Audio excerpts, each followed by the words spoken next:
Welcome to RAIN, the Real Estate Investor Growth Network with your hostess, Jen Josie. Join like-minded real estate investors and accelerate your business towards greatness. You will hear step-by-step strategies for success, interviews with real estate rock stars, and we will dig deep into past projects where we bear it all, including the good, the bad, and some just plain ugly. So get excited. Here's the bestower of badassery herself, the real Jen Josie. Listener discretion is advised.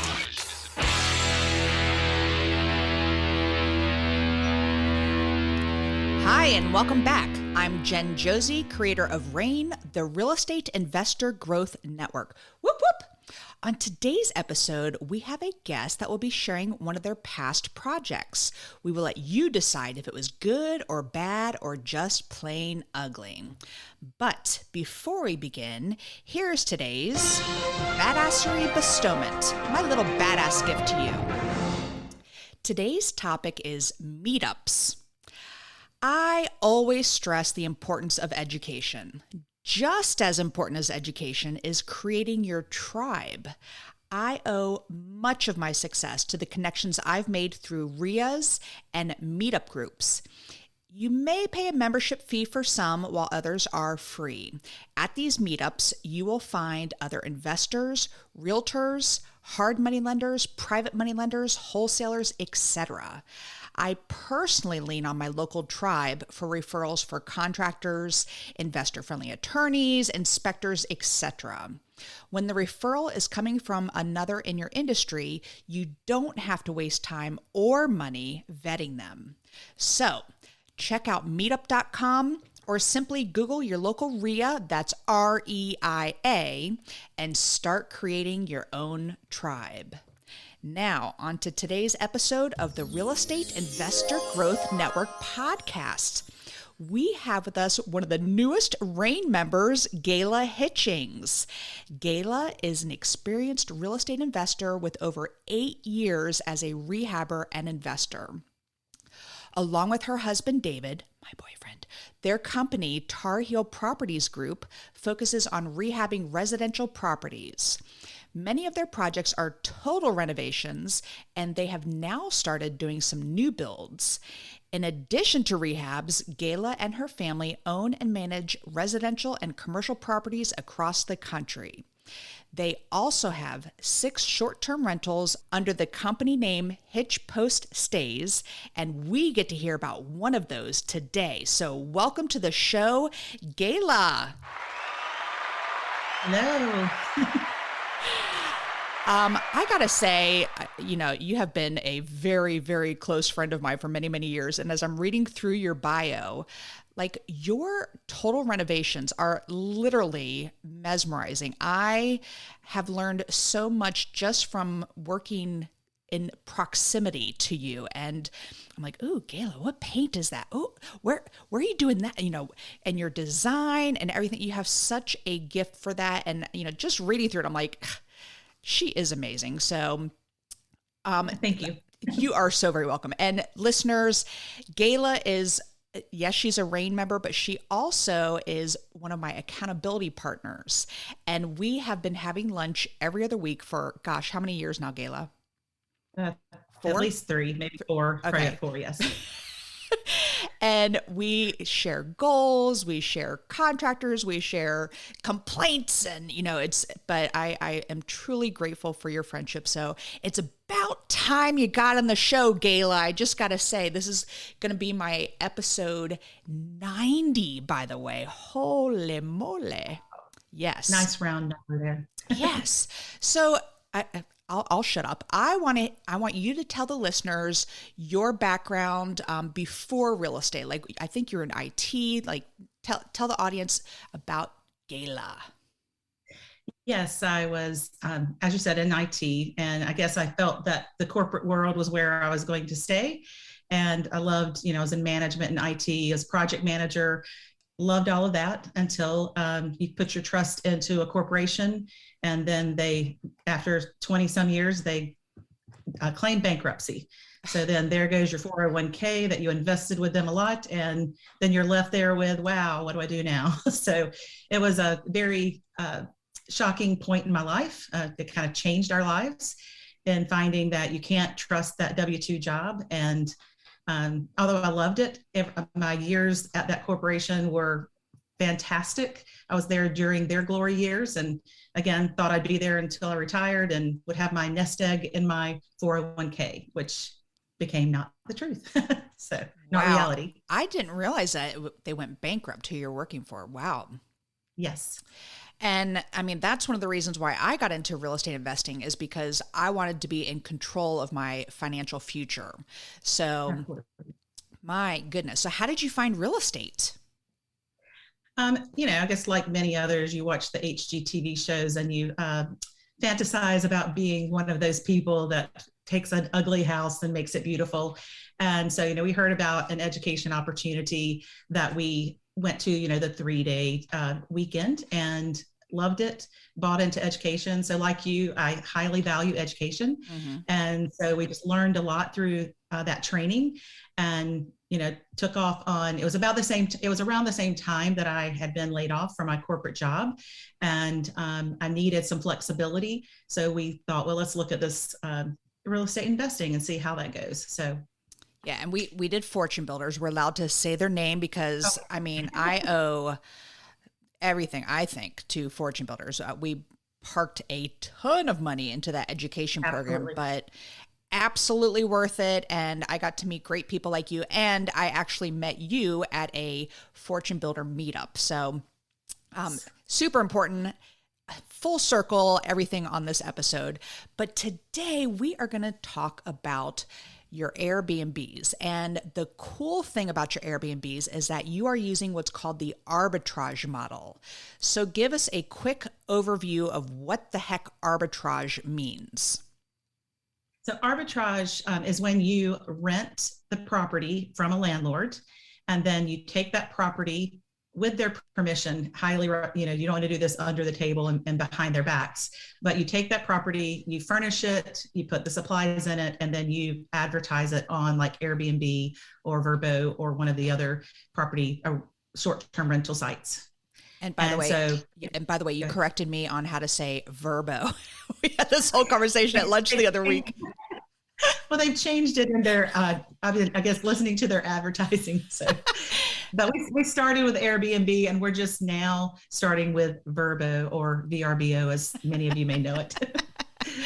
All right. So how does that process work? Because you're talking to a landlord. I dabbled in it for about 30 seconds and I was like, I can't, this is too much for me. But you have been extremely successful. All 6 of your Airbnbs are arbitrage model, correct? No, the first one we did, we actually purchased the townhome, and we started that one because we were a little afraid of the arbitrage model, thinking, well, will that work? Will it not work? And, our good friend, Gayla Hitchings, her training with Airbnb and short-term rentals, she really impressed upon us to do the arbitrage because you can, build up your Airbnb inventory much quicker when you don't have the cost of having to purchase the property. So after we kind of got our toes wet with having an Airbnb and realizing, it would take a lot more capital to continue buying these properties, we thought, well, let's go back and listen to what Melanie taught us and some other educators in the short-term rental business. And we started following, a lot of their advice. I have to give my son, Hunter, really the credit. Yay, Hunter. Yes, absolutely. So he, was very, he really wanted us to get involved in this and wanted to be a part of this business. And so, we sent him out, go find his properties. Let's see how this goes. So, it was kind of like the daily looking at Facebook Marketplace, Zillow, MLS, where you have rental properties. And he became really good, and has, obviously, because we have 5 arbitrages now. So at, analyzing properties as to where we could actually do an Airbnb. So it's not against an HOA covenant or a restriction within, the township or the city. And then, reaching out to those landlords. Try to stay away from property managers, property management companies, because they're not the ones to make the decision. But, talking to those landlords and, he would send messages. He did something a little different than maybe Meilani or some of the others would recommend. He told them pretty much upfront in the messages, this is what we're wanting to do. We'd love to discuss it with you. So he's been successful with that. So we weren't going for that meeting. And then that's when you disclose what you're trying to do. Sent out, probably tons of messages, spoke to quite a few people. And then finally, actually the one I'm going to be talking about today was our first arbitrage. So we found this landlord, and the landlord was a bit familiar with arbitrage, had not done it with any other tenants before, but he was intrigued. So that was great. Once you can get them intrigued, explain the process to them. And now we actually have another rental under him that we're arbitraging as well. Awesome. So. And this is where I stopped, like even considering arbitrage, because, good for Hunter for going out there. I'm sure he has had to reach out to probably thousands, don't you think? Hundreds at least. Hundreds. I was asking him yesterday about how many, but he was like, "Oh, a lot," and just sending a bunch of messages, and many that wouldn't reply to him. Mm-hmm. Some would reply and say, "No way, what are you trying to, do?" But and talking to a handful. And like I said, I kind of stopped there. I went through about 10, 15 landlords and was like, this is too much effort for me. But that is awesome. You have Hunter on your team to do that, because to me, that's the tough part, is convincing them. So what are some things that you say to a landlord to convince them that this would be a great opportunity for them? Well, the great opportunity is that we are going to be better, I think, than their normal tenant, because we want that property to stay pristine. Because with a short-term rental, you get the reviews. If you let the walls get scuffed up or the paint chipping, you don't care if the toilet paper holder falls off the wall and just sits there. You don't care if there's a slight hole in the wall. That's, a typical tenant, that's kind of things they would just live with. They get a spill on the carpet, they kind of clean it up or whatever. But with us, it's highly important, or extremely important for us to keep it looking as clean and nice for the next guest that's going to come in. So after every guest is professionally cleaned, a lot of the guests don't even use the appliances. So, there's a lot less wear and tear on the appliances. And I think the biggest thing is that we are invested in keeping that property in good condition. So when we do, hopefully we have a long-term relationship with this landlord, but when we do leave them, they're left with a property that is still in great, pristine condition.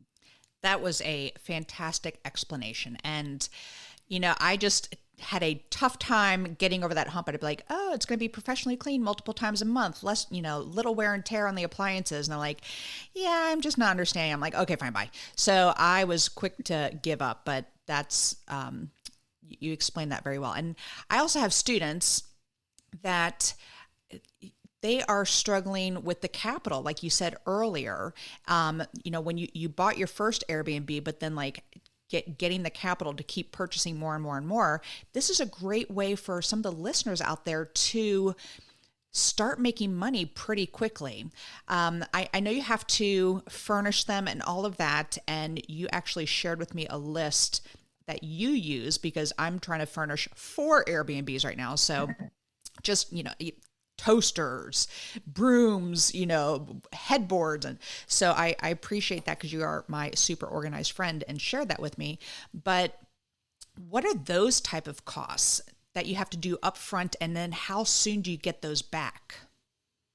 So our first property, we probably spent over 10,000, maybe 11,000, because that was our first property. Okay. We were trying to, and we made some mistakes of things we purchased, but on this property, which was our second, we spent a little over $9,000.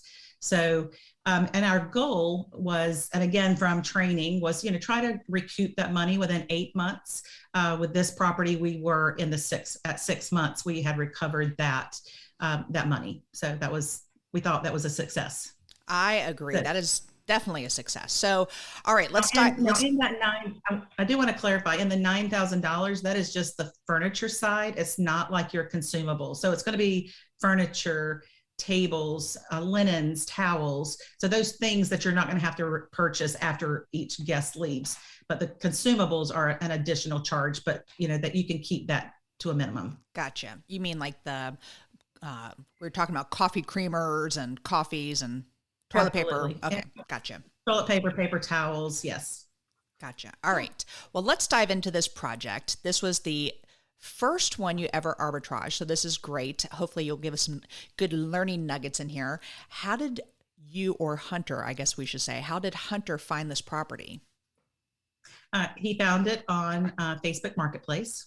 It was listed for rent. He also, because he was looking at Zillow, he saw it was for rent on Zillow as well, and then reached out to the landlord in his normal way. And like I said, this landlord he was already intrigued a little bit about arbitrage. And he has probably 15 or 20 properties. He's a professional landlord. I mean, he manages all of his own properties, but he already knew and has told us that he knows which communities he would be allowed to do an arbitrage short-term rental and which ones he would not be. So that's why we're glad to have this connection with him, because hopefully we'll be able to we've done a second one, and maybe we'll be able to do even more in the future with him. So perfect. Okay, he did. So the rent was listed at $15.95 per month.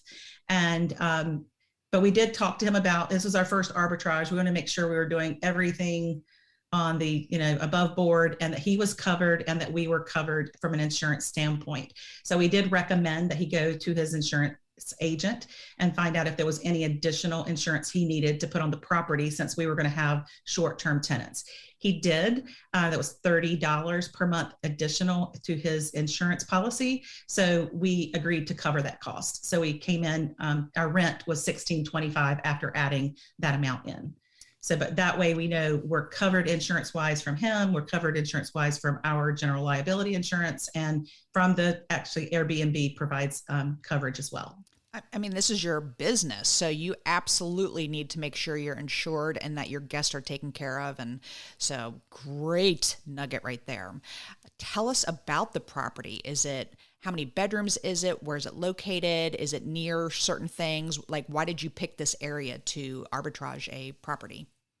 Yeah, it is a townhome. It's a 3-bedroom, 2.5 bath. So it's the traditional townhome style with the bedrooms upstairs and all the living spaces downstairs. It's about 1,300 square feet.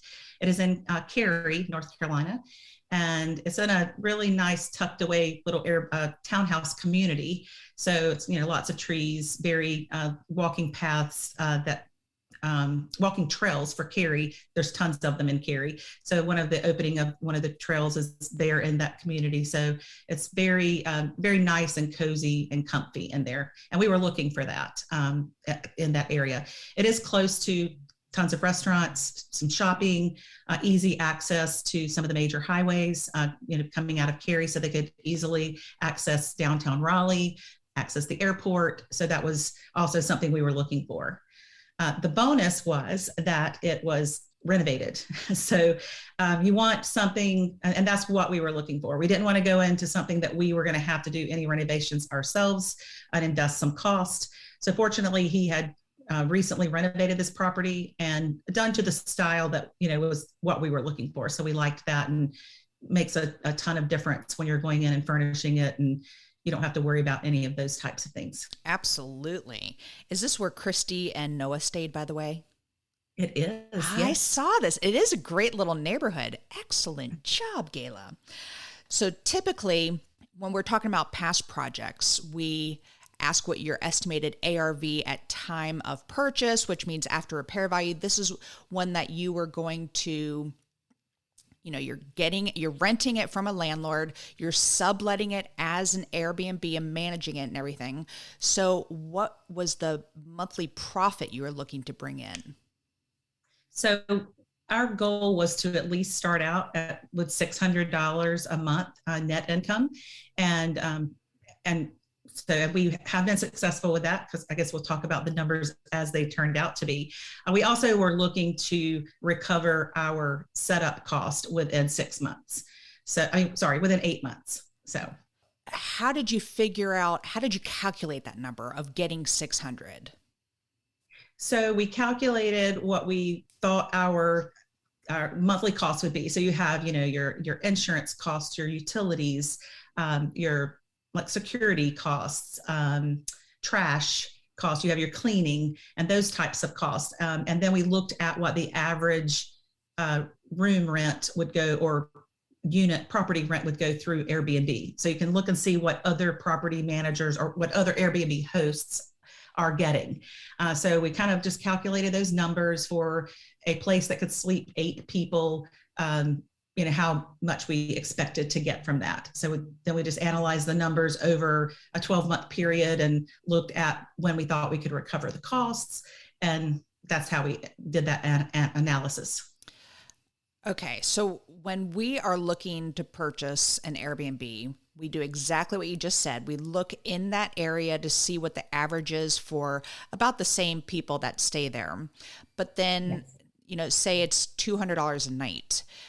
What do you calculate? So we do 200 times 15. So if it's only rented half the month, like that's that's minimum for us. We are typically 80 to 90% booked throughout the year on our Airbnb. So how did you get to that figure? That's where I was getting to.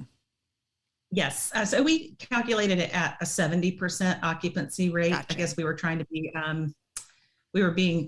we thought that was conservative just in seeing the other occupancies in the area. So we thought 70% was very conservative, and that was the number that we used. Perfect. Thank you for explaining that, because I had always wondered that, because I have my own brain wrapping around how I figure out how to calculate things. I'm like, how do other people calculate this? So excellent. All right. How did you finance this? Did you come out of pocket? Like what? Yes. So we were able to self-finance this. So doing the 9,000 and then another, couple of thousand probably in consumables. And then you also have, you have to pay the deposit for the rent. So it's basically you have to pay 2 months rent to start with, the equivalent of 2 months rent. So between us and our son, because this is a business we're doing together, thus the Hitch Post Stays. But we were able to finance that. Although I think, if you don't have the money, you probably could find someone that would, loan the money to you for a 6, 8, maybe go ahead and do 12 months just to keep it on the safe side. But if you're in a good location, you're going to hit that number. All right. So what was your timeline to get this up and running from day of getting the keys? So you've paid your deposit, you get the keys. How long does it take you to set this up? Well, we were fortunate with this landlord. Again, he did give us a couple of days and let us in the property, start having things delivered. Our target is to do it in a week. But we already know we're going to get the property. So we're ordering supplies and things ahead. So we had this property up and going. It was about a week, maybe a day or two after that. So again, that's our target, is try to hit that. Sometimes with our setups, we're a little longer, but that's the goal. That is impressive, because I'm literally knee deep in Amazon boxes getting delivered at my house right now for our quad that we're putting together. So one tip there is, if you can get the items delivered to the property, then you don't have that transportation. Now, I do like having the linens delivered to my home, because I can go ahead and wash those and get those ready while I'm doing other work. But the big things, especially like the beds, the mattresses, the couches, the tables and things like that, if you can have those delivered, it saves you a ton of time. Yeah, we're definitely having those delivered at the property. But exactly. I had all my toasters and mixers and blenders arrive here. So my neighbors here were like, what? We even had those delivered to the property. That is nice. As much as we could. Yeah, I just get nervous with boxes on front doorsteps with people walking around these days, but that's just me. Anyway, so how long did it take you to start getting people staying there? Within 48 hours, we had a booking. So you get out there. Fortunately, with Airbnb, especially, when you're a new host or a property's a new listing, they bump you to the top of the list. So having good pictures, that's critical. If you have like really pretty pictures and a good description, kind of catchy name, I guess, for them to, at least the name should kind of describe the place they're going to stay in. And so like, I think it was about 24 hours we had our first booking. Good for you. So let's get into some final numbers here. You got it rented for 16, would you say 25? 1625, yes. And then you have your expenses and all that fun stuff. So what is it actually bringing in monthly, or how do you want to break this down? I'm just going to let you describe the finances. Okay. So our expenses are around $2,800 a month, and that includes the rent. And that can fluctuate. Obviously, the more turnovers you have, the higher your cleaning costs are going to be. So there's certain things that fluctuate up and down. The more guests you have there, the higher your utility bills will be, because they're using the utilities. So around 2,800. And another thing, just as a special tip here, you cannot take an Airbnb and look at them on a monthly basis, because of the way the income comes in and the way expenses go out. It's hard to say, okay, this is what we made in June, because there could have been a rental that the income came in the last 2 days of May, which will inflate the May revenue and then inflate the June revenue, as an example. So you really need to wait until you've got several months in. And so with our 12-month view of 2021, our revenue, and again, we were hoping our revenue was going to be a little over 3,000, and it's actually been a great property, and we're bringing in about 4,100 a month. And that's the revenue coming in from Airbnb on those rentals. So, and then our $2,800 expense. So our net income is running around $1,200 to $1,300. So that's a success when we were trying to get 600. So. Exactly. That is awesome. Yeah. Wow. Thank you. Thank you for sharing all that. I love this concept. I wish I had the courage the energy, shall I say, to do this. But when you start, meeting these landlords, and you mentioned this before, now he has another property, it starts to kind of snowball into other opportunities. So once you get that first one, you start gaining momentum. So how hard was it for you to find your second, third, fourth, and fifth arbitrage? We were actually about a month later, we found our second one.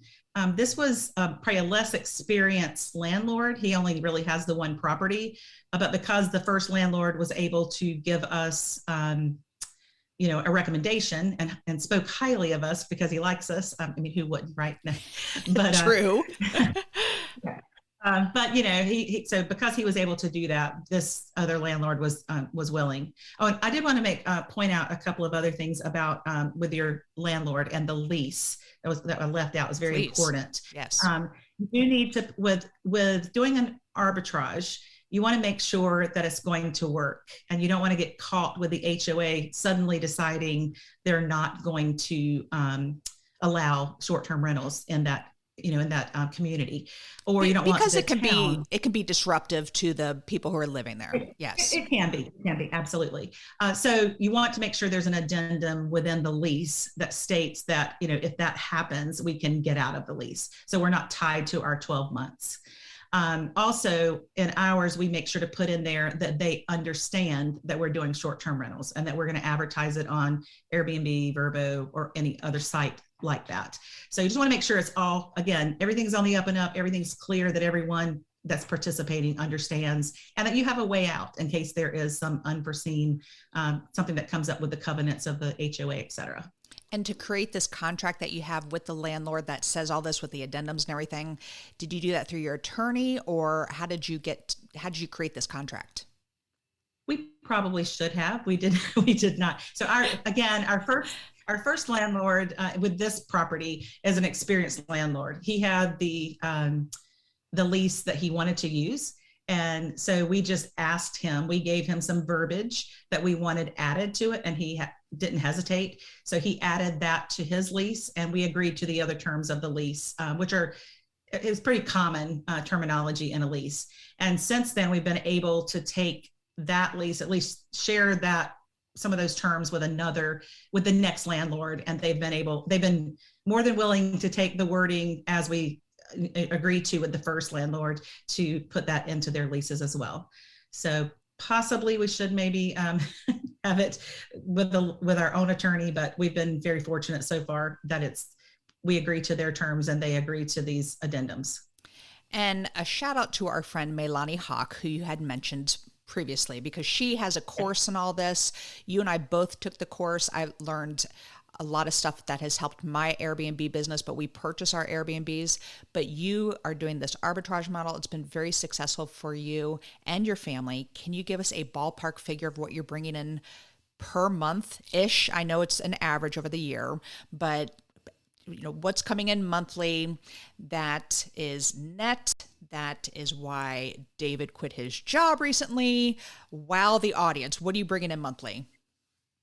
You mean with all of our Airbnbs or with all of the arbitrages, or like mainly just the arbitrage ones? Yes. So I didn't calculate that out, okay. But I'm doing a ballpark. So I would say if we went around $1,000 each, so about $5,000 a month. That is fantastic. I got to give you my cha-ching sound over here. I love Airbnbs. I mean, they just bring in so much money, but there's so much going on with legislation where people are fighting Airbnbs in communities. So listeners, just be super careful that you are following all the rules. And it was Gayla, I got to share this. It was Gayla at lunch 4 weeks ago who said, Jen, when you have a property in Raleigh, which is where we've never had an Airbnb in Raleigh, you have to get permits for each unit. So when I pulled up we bought this quad and we're like, we're going to do short-term rental on all of them. And it's going to be such a moneymaker. Come to find out when we're filling out the permit process that we can only do 2 of the units as like the super short-term, which is, 2, 4, 5 night stay. So we had to backtrack, and this put a damper into our financials. So 2 of the units are going to have to be 30 days or more. So just lesson learned there, everybody. Make sure you know what the rules are in your area. This is your business. You want to be on the up and up. I love that Gayla mentioned that as well, because there are super shady people out there who will do something until, they get caught, and then that starts ruining it for everybody else. So definitely run your business, smartly. Is that even a word? Run your business smart and follow the rules. So any other nuggets on Airbnbs before we move to the second half? Yes. Definitely you want security cameras. And you do have to put in the posting and the listing that you have security cameras. We still are staying at 85, 90, 95% booked. So occupancy. So having a security camera is not deterring them.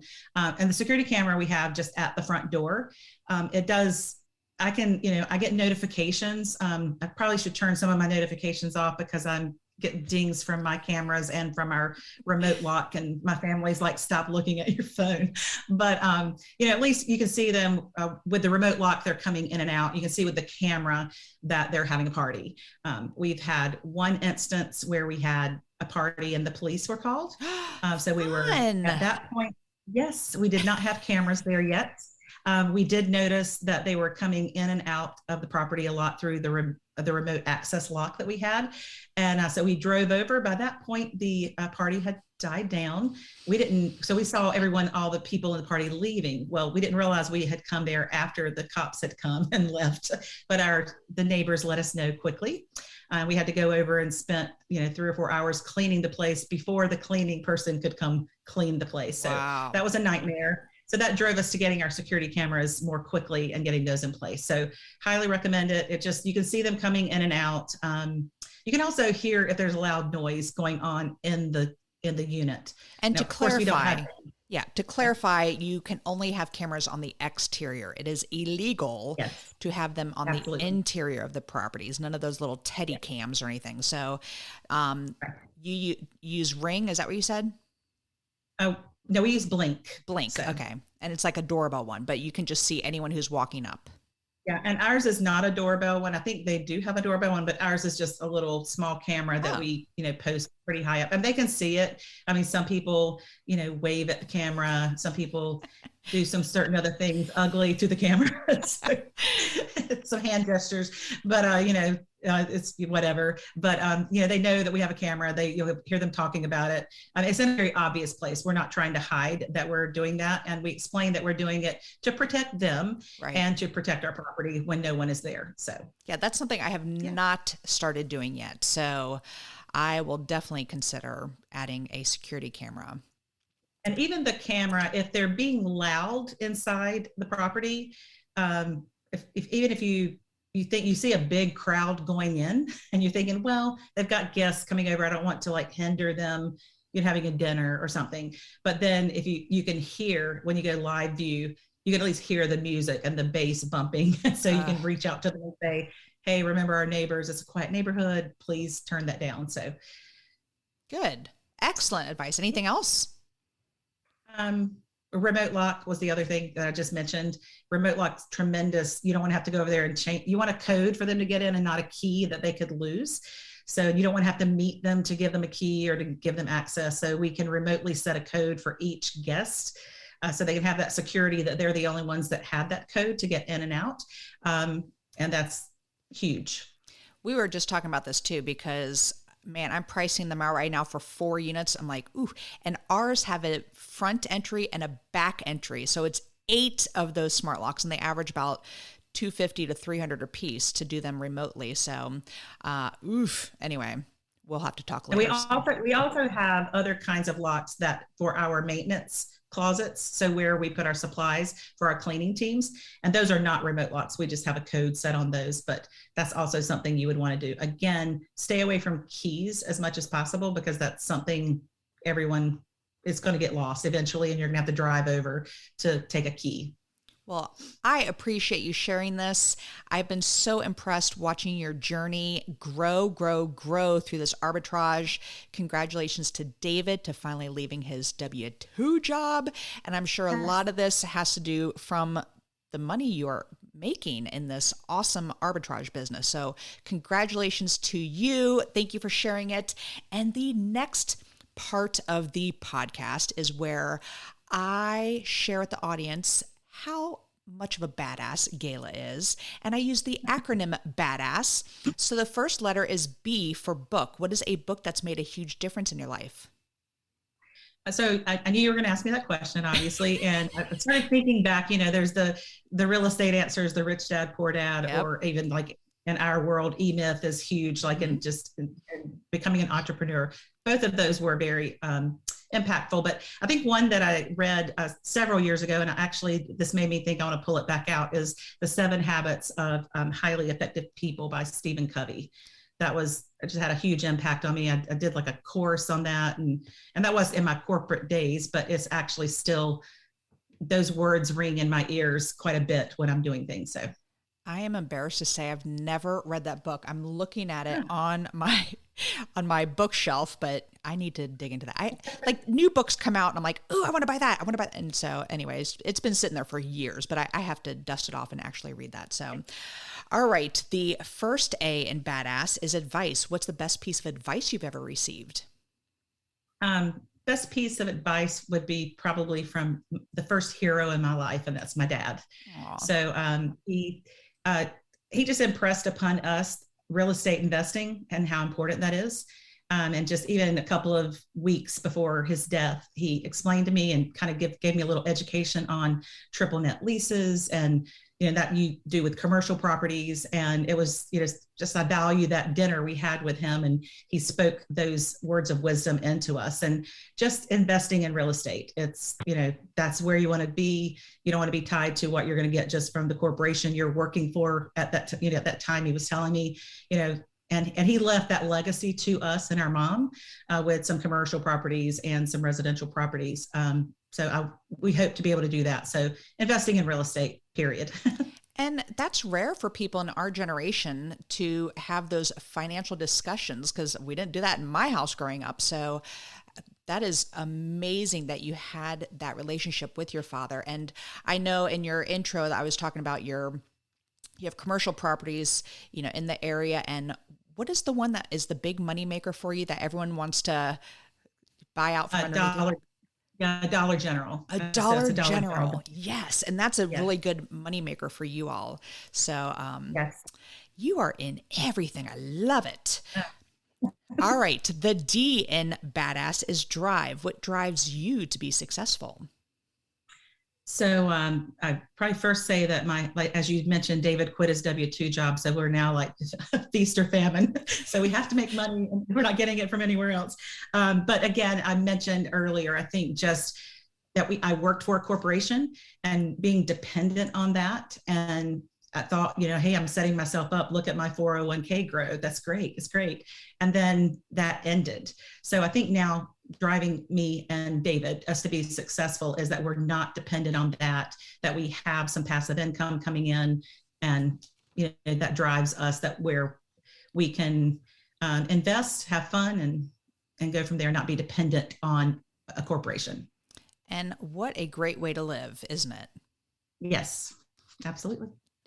When I was in corporate America, I was only in it for about 30 seconds, but no, it was like 5 years. But I would see people around me all the time getting let go. And I'm like, gosh, when is that going to happen to me? And, Vance has been let go from jobs where he was there 10 years. And it's like, it is so scary. And I'm so grateful for this opportunity to have real estate in my life, to give me that financial freedom and just knowing where my money is coming from. So agreed, sister. Excellent. All right.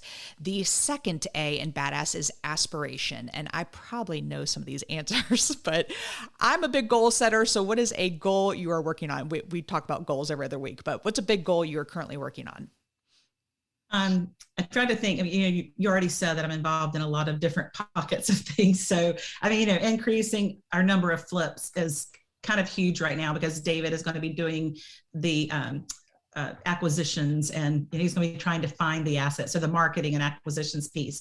So increasing our number of flips so that we can then invest in more passive income producing properties. But on the Airbnb side, obviously, also increasing the number of Airbnbs. We're hoping to add at least 4 more this year. They are such good money makers. Awesome. All right. The first S in badass is systems. What systems do you have in place to help you achieve success? So on the Airbnb side, went through the training, and my favorite was, probably Melani's training. So I'll give her another shout out there. We love you, Melanie. Yes. But just, and looking at, how to analyze the properties. And so we have those systems now down, and I've took Melani's list of here are the things you need to purchase, and have, made that our own list, and just, grown that, and with some other friends that do Airbnbs, gotten some of their input on items they're purchasing. So kind of having that system of getting it to where we can, we would love to be able to set up a property in 3 days. And, that's my goal. If we can get there, where we can have everything ordered, delivered, and set up in 3 days, that would be success on that end. And then also just with our flipping side, we have a lot of systems that we adopted from our Fortune Builder training, and that we've also made our own. But just in how to, do the repair estimators and determine the ARVs, and having schedules of value documents that we use with our contractors. So. Huge. And I want to go back to your list for a second here, because you shared your list with me, and it's, listeners, you're not getting it, by the way, listeners, but you can create your own. You can find some out there. I think Melanie actually has a list on her Facebook page, maybe. Why Not Me Airbnb is her public Facebook group. But what you did, you put everything into a spreadsheet. You have it interior, exterior, you have bedrooms, kitchen, what goes under the sink, and it's down to links. And I literally was like, heaven, because I'd opened it and would click on, oh, she gets side chairs instead of a love seat. Oh, I actually like that idea better. And you put in there fire extinguishers. Fire extinguishers. And I'm like, I didn't even think to get fire extinguishers. Our building has fire extinguishers, but still something to put under the sink. And it was just so well done. So listeners, if you try doing arbitrage or just Airbnbs, start making lists and add to them and keep track. And another reason for that is we have an Airbnb in the mountains, and we allow dogs. We don't allow children, but we put out dog beds, and one of our dog beds got chewed up. And so I asked for a replacement, and I paid $40 for it. I know I paid $40 for it. I couldn't find the receipt or anything showing that I had paid $40, and they disputed it and said, I only spent $20 for mine. So by having all those links on there, it's just easily accessible. If anything gets damaged, they can just you can look it up really quickly and have proof of what you paid for it. So Gayla, thank you for organizing all that. And we wrap it up with our last letter in Badass, and it's success. What does success mean to Gayla Hitchings? I think success is being able to enjoy the work you're doing and being able to build that passive income and being able to live the life you want. Some people want to be able to be world travelers. We would like to do some travel, but, I'm fine not doing that much of that, where we are in our lives now, but also being able to have that passive income. So when we want to slow down our daily work lives, and we're left also with a legacy to leave our kids. Well, you are definitely paving the way for a huge legacy. Your kids are lucky to have you as a mom. I am lucky to have you as a friend. Thank you for everything. How can the listeners find you, say, on social media or your website? So our social media, it would be probably the best on Facebook, just Gayla Hitchings. And also they can email me, Gayla at tarhillpropertiesgroup.com. And our website is in restructure, so I won't give that away yet. So hopefully that will be back up and running very soon. We also have our Tar Hill Properties Group page on Facebook. And we probably should have a Hitch Post Stays one, but maybe that'll be coming soon as well.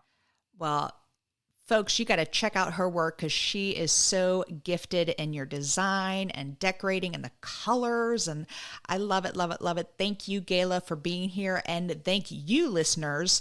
We will catch you on the next episode.